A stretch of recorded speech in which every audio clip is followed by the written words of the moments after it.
Assalamualaikum warahmatullahi wabarakatuh.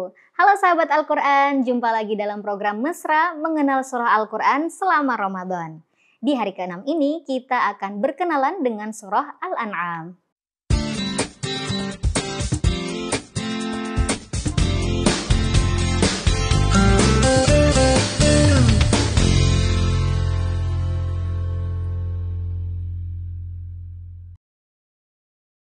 Surah Al-An'am adalah surah yang ke-6 dalam susunan mushaf Al-Quran. Surah Al-An'am ini terdiri dari 165 ayat dan masuk dalam kategori surah Makkiyah atau surah yang diturunkan di Makkah. Dalam bahasa Arab, kata Al-An'am berasal dari akar kata yang tersusun dari huruf nun, ain, dan mim, yang artinya senang atau mewah. Dari akar kata inilah terbentuk pula kata an-ni'mah yang bermakna kesenangan dan an-na'am jamak dari kata Al-An'am. Kata ini pada mulanya bermakna unta, kemudian mengalami peluasan makna sehingga mencakup berbagai jenis hewan ternak seperti unta, sapi, dan juga kambing. Menurut Ar-Raghib Al-Asfahani, hewan ternak disebut an-na'am karena menjadi salah satu sumber dari kenikmatan. Nah, sahabat Al-Quran, kata Al-An'am juga cukup banyak disebut dalam Al-Quran pada berbagai surah. Dalam surah Al-An'am sendiri, kata ini disebut sebanyak 6 kali loh, yaitu pada ayat 136, 138 sebanyak 3 kali, 139, dan 142. Itulah yang menjadi dasar mengapa surah ini dinamakan dengan Al-An'am. Menurut As-Suyuti, penamaan suatu surah berdasarkan tema yang dikandungnya atau kosakata khas di dalamnya memang lazim dilakukan oleh bangsa Arab.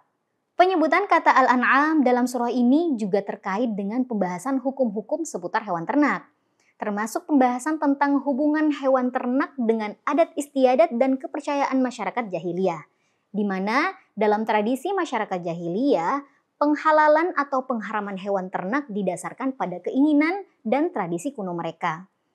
Hal itu dilakukan untuk mendekatkan diri pada berhala atau sesembahan mereka.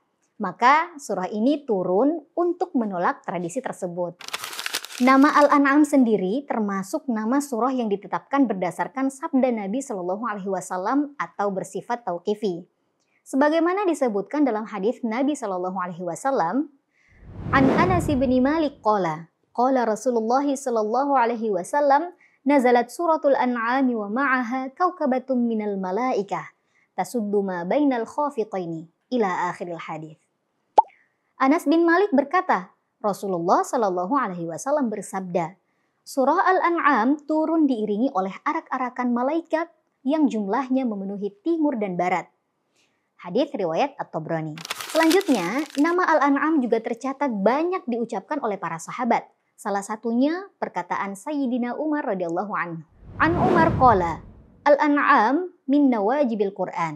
Umar berkata, surah Al-An'am merupakan salah satu kembang Al-Quran. Hadits riwayat Ad-Darimi. Nah, sahabat Al-Quran, terkait nama lain dari surah ini, mayoritas ulama menyatakan surah Al-An'am ini tidak memiliki nama lain. As-Suyuti dalam kitabnya Al-Itqan juga menyebutkan sebagai salah satu surah yang tidak memiliki dua nama atau lebih. Namun, dari penelusuran beberapa literatur ditemukan bahwa surah ini juga disebut dengan dua nama. Sebagai berikut, yang pertama, Al-Hujjah. Nama ini disebutkan oleh Al-Fairuz-Zabadi dalam Basair. Menurutnya, surah ke-6 ini dinamai dengan Al-Hujjah karena dua hal. Yang pertama, pembicaraannya yang terbatas pada tema hujjah kenabian. Kemudian yang kedua, terulangnya penyebutan kata hujjah di dalamnya sebanyak 2 kali, yakni tepatnya pada ayat 83 dan 149.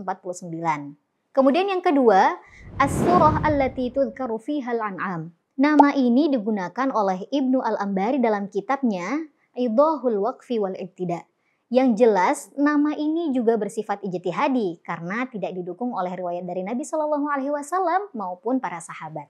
Nah, sahabat Al-Quran, demikianlah kajian kita pada hari ini terkait surah Al-An'am. Insya Allah akan kita lanjutkan esok hari dengan pembahasan surah Al-A'raf.